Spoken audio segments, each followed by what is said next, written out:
आज का पहला पाठ प्रेरित चरित अध्याय 25 पद संख्याएं 13 से 21। राजा अग्रिप्पा और बेरनीस कैसरिया पहुंचे और फेस्तुस का अभिवादन करने आए। वे वहां कई दिन रहे और इस बीच फेस्तुस ने पौलुस का मामला राजा के सामने प्रस्तुत करते हुए कहा, फिलिक्स यहाँ एक व्यक्ति को बंदीगिरी में छोड़ गया है। जब मैं यरूशलेम में था तो महायाजकों तथा नेताओं ने उस पर अभियोग लगाया और अनुरोध किया कि उसे दंडाज्ञा दी जाए।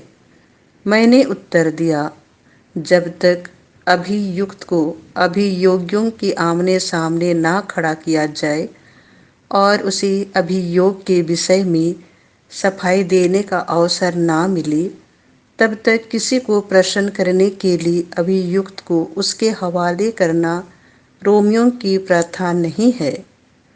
किंतु जिन अपराधों का मुझे अनुमान था उनके विषय में उन्होंने उस पर कोई अभियोग नहीं लगाया।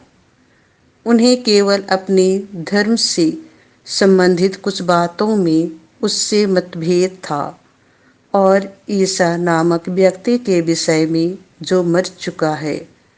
किंतु पौलुस जिसके जीवित होने का दावा करता है, मैं यह वाद विवाद सुनकर असमंजस में पड़ गया। इसीलिए मैंने पौलुस से पूछा कि क्या तुम यरूशलेम जाने को तैयार हो, जिससे वहां इन बातों के विषय में तुम्हारा न्याय किया जाए। किंतु पौलुस ने आवेदन किया कि सम्राट का फैसला हो जाने तक उसे बंदीगिरी में रहने दिया जाए। इसीलिए मैंने आदेश दिया कि जब तक मैं उसे कैसर के पास ना भेजूं, तब तक बंदीगिरी में रहे। यह प्रभु की वाणी है। संत योहन के अनुसार पवित्र सुसमाचार अध्याय 21 पद संख्याएं 15 से 19। जलपान के बाद ईसा ने सिमोन पेतरुस से कहा, सिमोन योहन के पुत्र, क्या इनकी अपेक्षा तुम मुझे अधिक प्यार करते हो?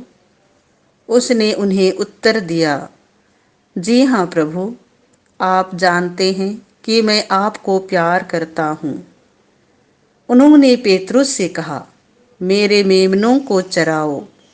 ईसा ने दूसरी बार उससे कहा, सिमोन योहन के पुत्र, क्या तुम मुझे प्यार करते हो? उसने उत्तर दिया, जी हाँ प्रभु, आप जानते हैं कि मैं आपको प्यार करता हूँ। उन्होंने कहा, मेरी भेड़ों को चराओ। ईसा ने तीसरी बार उसे कहा, सिमोन योहन के पुत्र, क्या तुम मुझे प्यार करते हो? पेतरुस को इससे दुख हुआ कि उन्होंने तीसरी बार उससे यह पूछा, क्या तुम मुझे प्यार करते हो? और उसने ईसा से कहा, प्रभु, आपको तो सब कुछ मालूम है। आप जानते हैं कि मैं आपको प्यार करता हूँ। ईसा ने उससे कहा, मेरी भेड़ों को चराओ। मैं तुमसे यह कहता हूँ, जवानी में तुम स्वयं अपनी कमर कसकर जहाँ चाहते थे वहाँ घूमते फिरते थे, लेकिन बुढ़ापे में तुम अपने हाथ फैलाओगी और दूसरा व्यक्ति तुम्हारी कमर कसकर तुम्हें वहाँ ले जाएगा जहाँ तुम जाना नहीं चाहते। इन शब्दों से ईसा ने संकेत किया कि किस प्रकार की मृत्यु से पेतरुस द्वारा ईश्वर की महिमा का विस्तार होगा। ईसा ने अंत में पेतरुस से कहा, मेरा अनुसरण करो। यह प्रभु का सुसमाचार है।